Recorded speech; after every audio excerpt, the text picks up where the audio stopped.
Okay, so now this is for purely for 10th standard student. आज का हमारा revision topic था heredity and evolution. Before moving on to the exercise, जिनके पास भी कोई थ्योरेटिकल डाउट है, कॉन्सेप्ट रिलेटेड डाउट है, please send your doubt in the chat section. I am giving you few minutes, do that. अगर नहीं है देन प्लीज अभी रिप्लाई कर दो मुझे, चैट में रिप्लाई करो, चाहे ऑन कॉल आके रिप्लाई करो कि डाउट्स नहीं है, सो दैट मैं बिना टाइम वेस्ट किए आपका एक्सरसाइज रिविजन स्टार्ट कर पाऊँ। Okay, Harshal has said no doubts. What about other students? Ma'am मुझे एक थ्योरी में डाउट था हेरिडिटी Yes. एंड इवोल्यूशन के। Okay. Which one?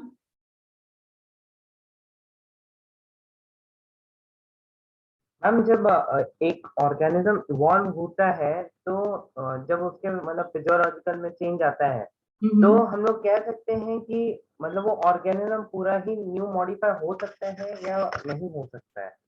See, बच्चे, ये जो मॉडिफिकेशन और इवोल्यूशन है ना, ये बहुत ही कॉम्प्लेक्स टर्म है। अभी देखो, आप जो पूछ रहे हो, मैंने आपको एक बात बताई थी इवोल्यूशन स्टडी के टाइम पे कि ये डायरेक्ट जो हम सोचते हैं कि ये एक यूनिडायरेक्शनल लैडर है, it is not like that. It is a multi directional branch and tree.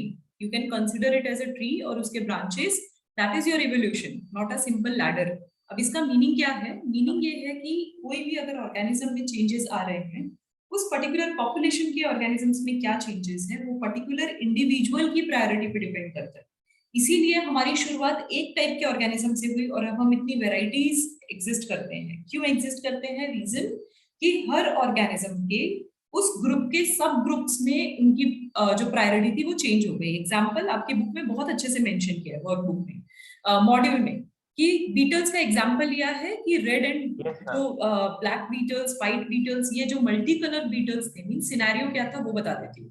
एक ग्रुप है और उसमें बहुत सारे पर्टिकुलर स्पीशीज हैं, सब सेम स्पीशीज से बिलोंग करती है, इनके सारे कैरेक्टरिस्टिक्स सेम हैं।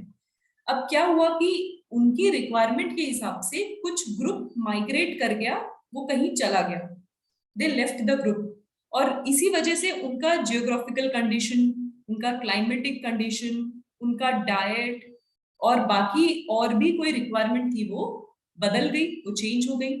तो इसकी वजह से क्या होगा, कुछ दिनों के बाद इनकी बॉडी में मॉर्फोलॉजिकल चेंजेस होंगे, मॉर्फोलॉजी के साथ साथ इवोल्यूशनरी चेंजेस होंगे। यही चीजें लीड करती हैं टू द चेंजेस, और इसकी वजह से क्या होगा, वो एक नया स्पीशी इवॉल्व होगा। सो यू कैन से कि मॉडिफिकेशन आया और वो ऑर्गेनिज्म इवॉल्व हो गया कंप्लीटली। देन ऐसा भी हो सकता है कि यस मैम बट वो अपने रेस से मतलब जो अभी जैसे हम लोग ह्यूमन है तो वो ऐसा मतलब हो सकता है कि ह्यूमन कभी किसी और एनिमल में ट्रांसफर हो जाए अगर इवॉल्व होते होते होते होते फिर सीधा वो completely possible, we don't know. But हाँ, जो आपको ये पता है ना, सेट और सबसेट, मैथ में पढ़ा होगा सबने, यस मैम, सेट राइट?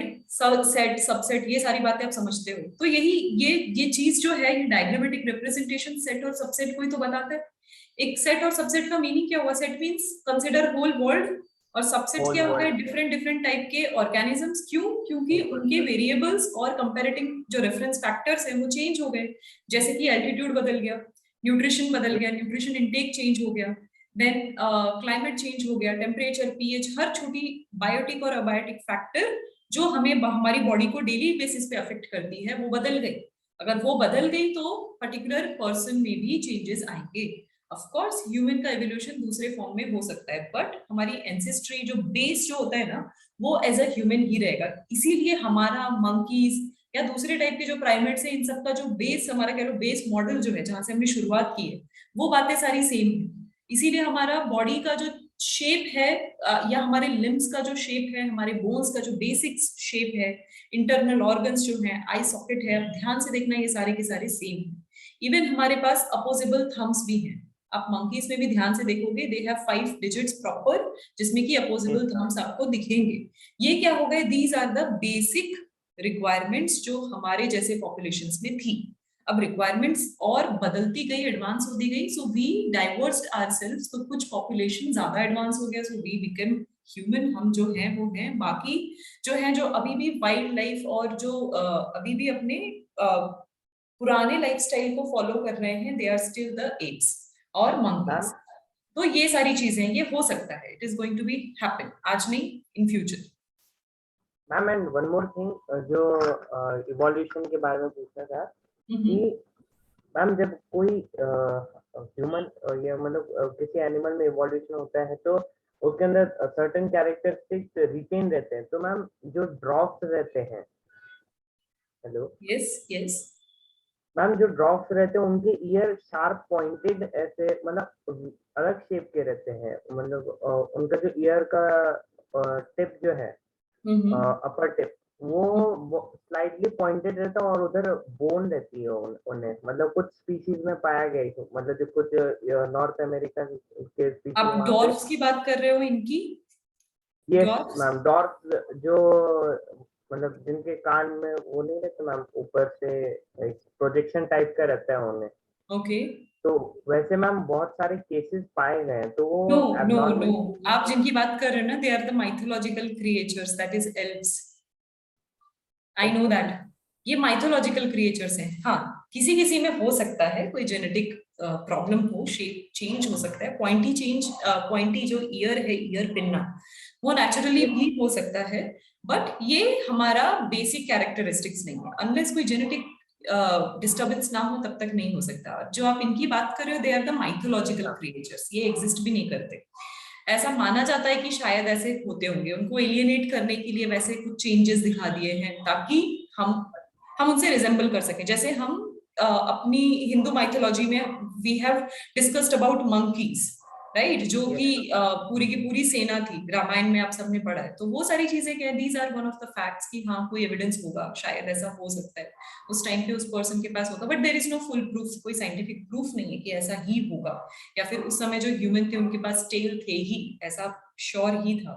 तो ऐसा नहीं है। सो उनके बारे में जो आप पढ़ रहे हो, अगर नेचुरली करंट कंडीशन में आप जो कह रहे हो कि आज भी पाए गए हैं, वो बहुत सारे ऐसे लोग हैं जो अपनी बॉडी को चेंज करवा लेते हैं। So they have done the plastic surgery to completely तो कट मैम वो देयर फेक ईयर्स हो और गया वो ना, चेंज करवाए।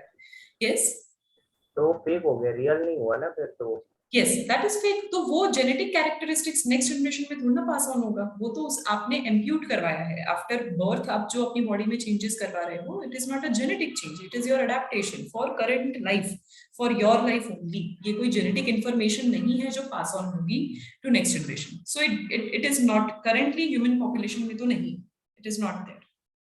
एंड मैम जो जेनेटिक इंफॉर्मेशन है वो स्टोर कहाँ होती है?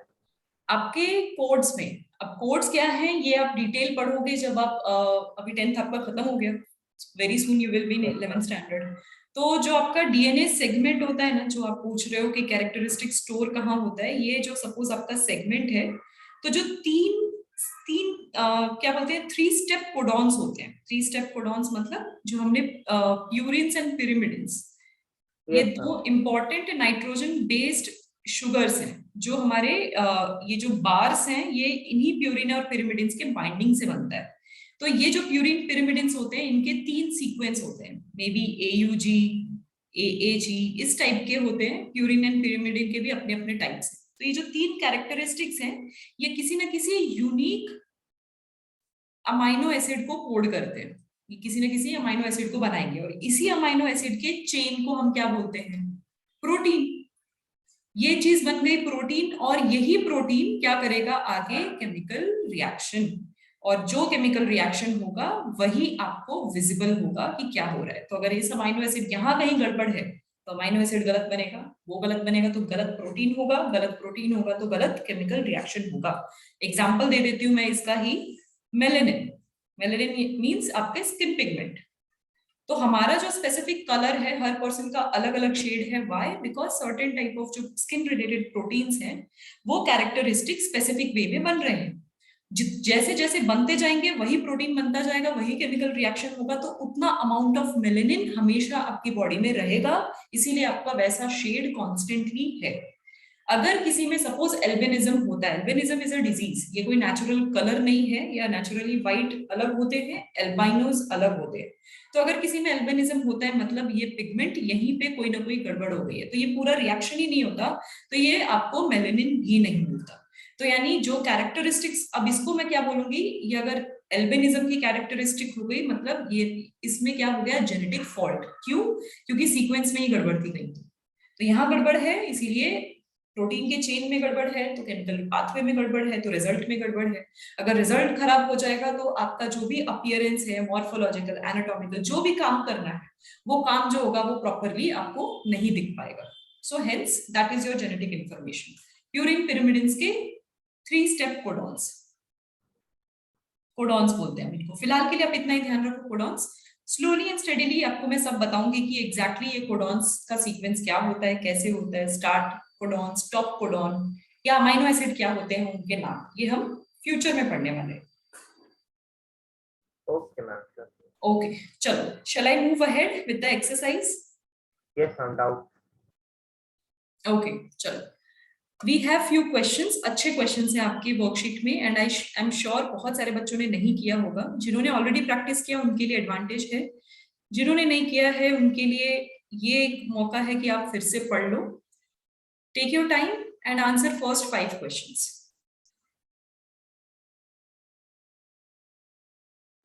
First is B.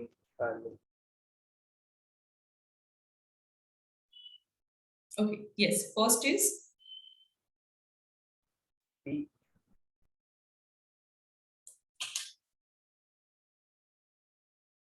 Okay, you are saying B? Yes.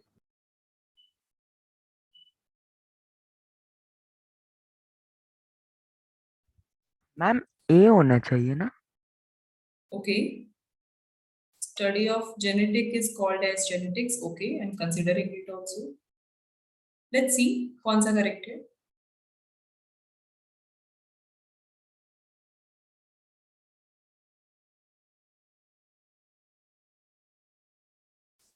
And second is B. All of these.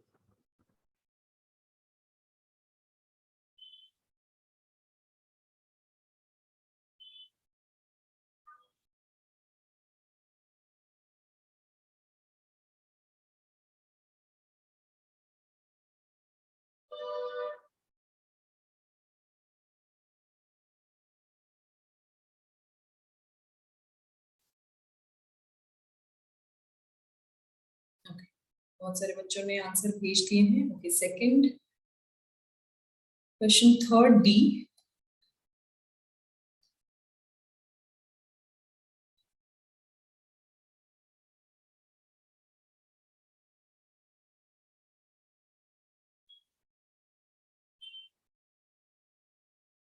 Okay, few people are saying question second का आंसर ए होना चाहिए। Many people are confused, कुछ ए कह रहे हैं, कुछ बी कह रहे हैं। Let's see सेकंड का फाइनल आंसर क्या है। Okay, fourth C.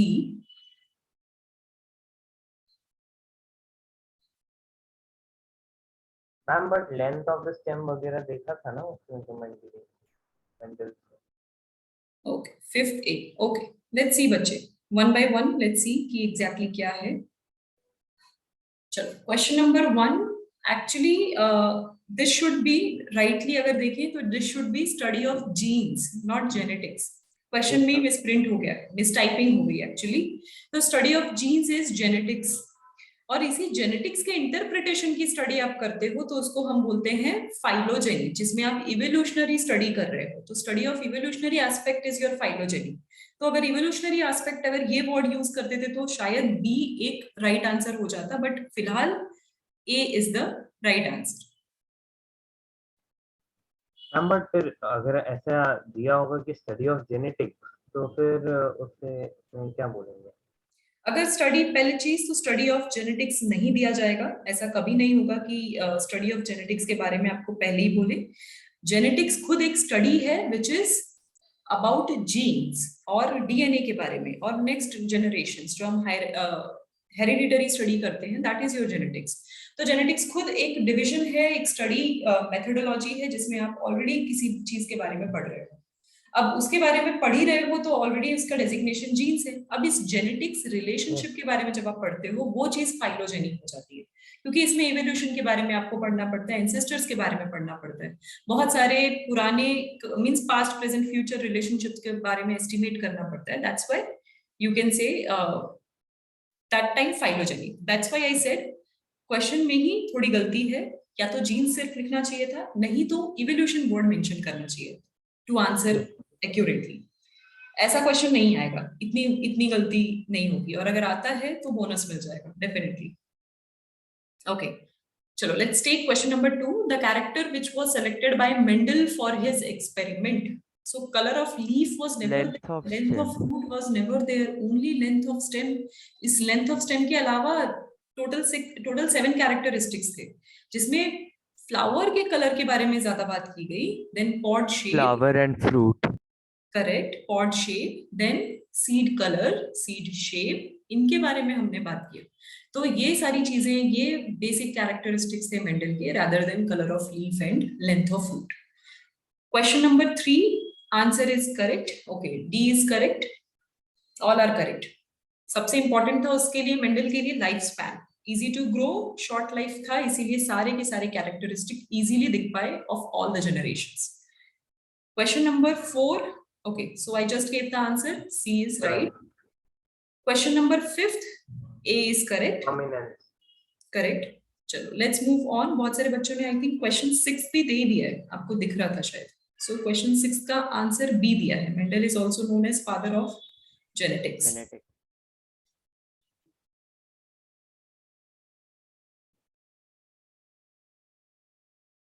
Okay, let's take And who is 7 called to as 12. father of biology?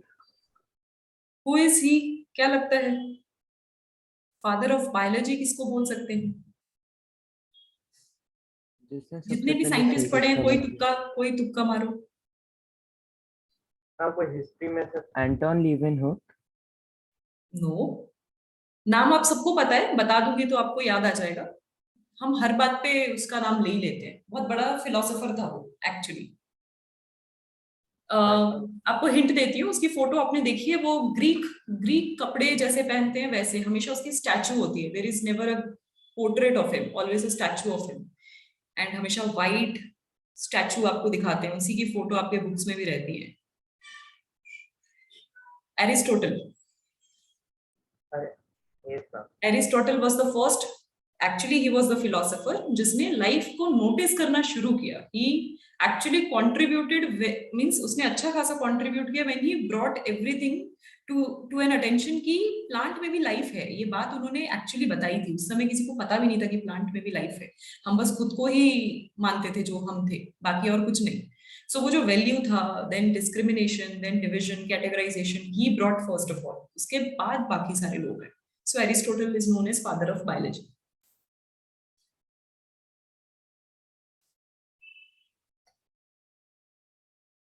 Okay, Sanchita has already answered. I didn't saw your answer. Chalo, Bhavya has said question number 7D and 8th B.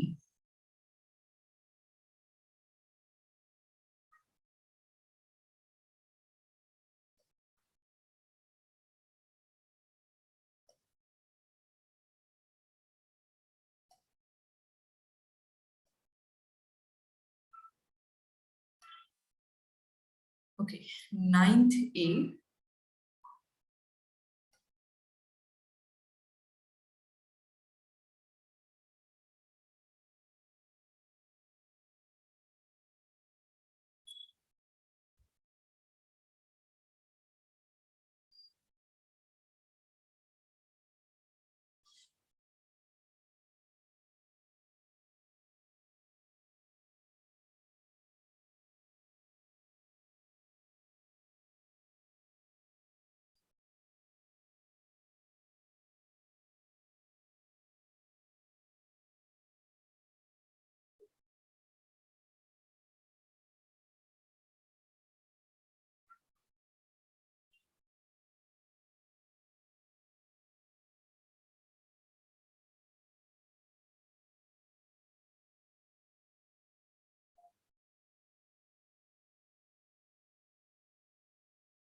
Okay, chalo, let's see all the answers one by one.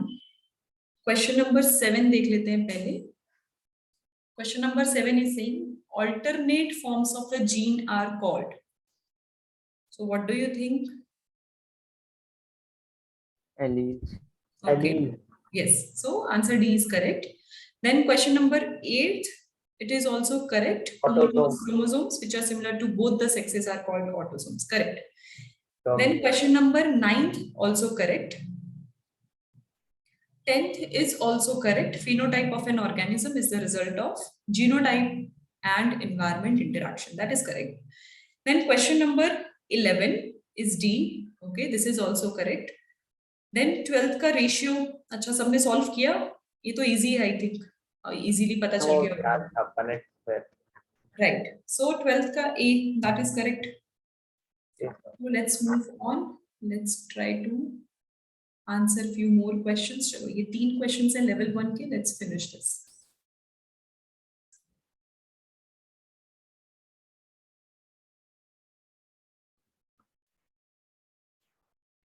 Okay, Valerie, wait for hybrid होगा.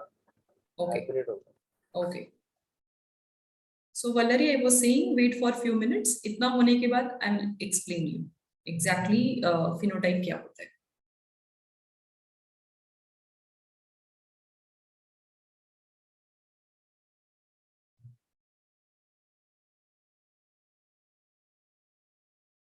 So what is heterogametic?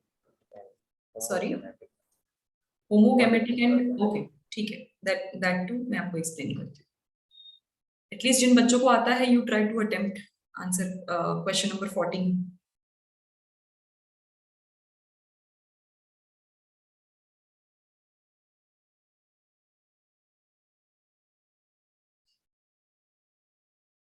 Now 15 is the only one there.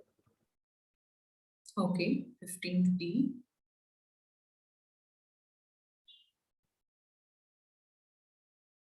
अब 14th का B होगा. Okay.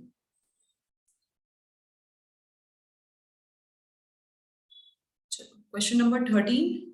If a tall plant produces a tall as well as dwarf plants, मतलब कि उसमें already उसका cross हुआ था और वो एक hybrid है. Okay, the answer is correct.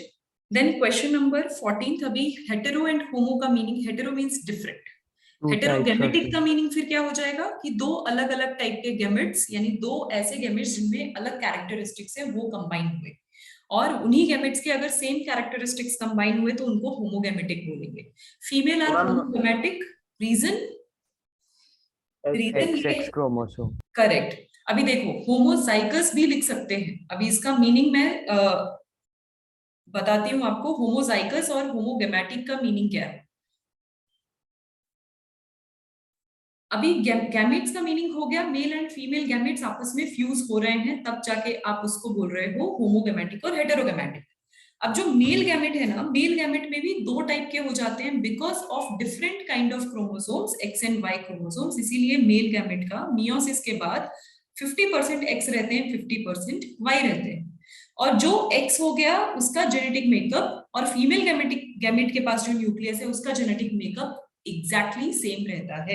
तो इसीलिए अगर एक्स वाला मेल गैमेट साथ में आएगा और फीमेल गैमेट के पास तो एक्स है ही, तब जाके आपको प्रॉपर फीमेल जाइगोट मिलेगा. दैट्स व्हाई इसको होमोगैमेटिक भी बोलोगे. दे आर होमोगैमेटिक आल्सो, ये भी कंसीडर कर सकते हो. And they are homozygous also. Zygous का मीनिंग अगर कहीं आ गया मतलब क्रोमोसोम से रिलेटेड हम बात कर रहे हैं कि क्रोमोसोम का अरेंजमेंट या उनका मेकअप जो है वो कैसा है. सो ऑफ कोर्स XX है तो वो भी सेम ही है, प्लस गैमीट का जो न्यूक्लियस का कैरेक्टरिस्टिक्स है वो भी सेम हो गया, male and female. Even though वो मेल है बट स्टिल X होने की वजह से वो सेम हो गया. That's why homogametic. So that is the major meaning. और सिमिलरली हेटेरोगैमेटिक, अगर ये Y हो गया मतलब उसका जेनेटिक्स प्लस न्यूक्लियस हर चीज डिफरेंट होगी. ये प्रॉपर मेल कैरेक्टरिस्टिक्स है जो कि फीमेल के साथ कंबाइन हो रहे हैं और आपको रिजल्ट दे रहे हैं XY. तो ये वाली चीज आपकी हो गई हेटेरो, यानी different chromosomes plus different type of gamete also. तो ये हेटेरोगैमेटिक और हेटेरोजाइगस. देन दूसरी चीज आपको फिनोटाइप एंड जीनोटाइप बता देती हूँ एग्जैक्टली क्या है। फिनोटाइप मतलब जो फिजिकल कैरेक्टरिस्टिक्स, जो मॉर्फोलॉजी में आपको दिखता है, जो चीजें आपको विजिबल है, वो चीज होती है फिनोटाइप। ऑफ कोर्स जो चीज दिखती है उसके लिए रिस्पॉन्सिबल कौन होता है? आपका जेनेटिक कैरेक्टर भी रिस्पॉन्सिबल होता है। बट जिन लोगों ने अभी तक नहीं पढ़ा है मेंडल्स थियरी, मेंडल्स लॉ, वो ये बात इसलिए नहीं समझ पा रहे क्योंकि आपको ये नहीं पता कि सारे कैरेक्टरिस्टिक्स के पेयर्ड फॉर्म प्रेजेंट होते हैं। पेयर्ड होने की वजह से इवन दो आपके जीन्स में सर्टेन कैरेक्टरिस्टिक्स हैं, बट वो छुपे हुए हैं क्योंकि वो रेसेसिव हो गए, उनमें इतना पावर नहीं है कि वो अपने कैरेक्टरिस्टिक्स को बाहर निकाल पाए। इसीलिए वही पेयर्स को दो पार्ट्स में डिवाइड कर दिया जाता है। फर्स्ट इज डोमिनेंट, जो अकेला होके भी अपने आप को दिखा सकता है, एंड वन इज रेसेसिव।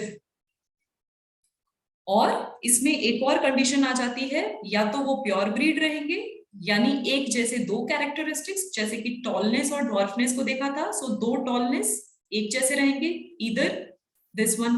तो ये दोनों ही प्योर ब्रीड हो गए। अब इनको हाइब्रिड करना होगा तो इनको मिक्स करना होगा, that is going to be your hybrid. तो अब ऐसे में जब हाइब्रिड कंडीशन आता है, ऐसे में मेन फिनोटाइप जज होता है कि कौन सा इनमें से शो होगा। तो जो शो हुआ वही आपका डोमिनेंट कैरेक्टरिस्टिक है, वही उसका फिनोटाइप बनेगा। एंड जीनोटाइप क्या होता है? ओवरऑल आपका जेनेटिक रियल कैरेक्टरिस्टिक्स की इन रियलिटी क्या क्या है उस पर्टिकुलर पर्सन के पास, दैट इज योर जीनोटाइप। तो जीनोटाइप में अगर पूछेंगे तो क्या बोलोगे? उसके पास टॉलनेस भी है हाइब्रिड के पास, उसके पास डॉर्फनेस भी है, बट फिनोटाइप में आपको क्या दिख रहा है? सिर्फ टॉलनेस दिख रहा है, बाकी और कुछ चीजें नहीं दिख रही। सो ये these are the two different scenarios। इतनी बात सबको समझ में आई? Yes ma'am. ओके, चलो नेक्स्ट क्लास में एवरीवन प्लीज प्रिपेयर, हेल्थ वाला चैप्टर पूरा प्रिपेयर करो। 9th के बच्चे जितने हैं, again I am telling you, इसका कंबाइंड रिवीजन ले लेते हैं क्योंकि थैंकफुली दोनों ही क्लास का सेम टॉपिक है, so it will be convenient for you also and for me also. तो नेक्स्ट वो चैप्टर लेते हैं। ओके, चलो that's it for today. Bye everyone, take care, enjoy your Sunday। Bye ma'am, thank you ma'am. Bye.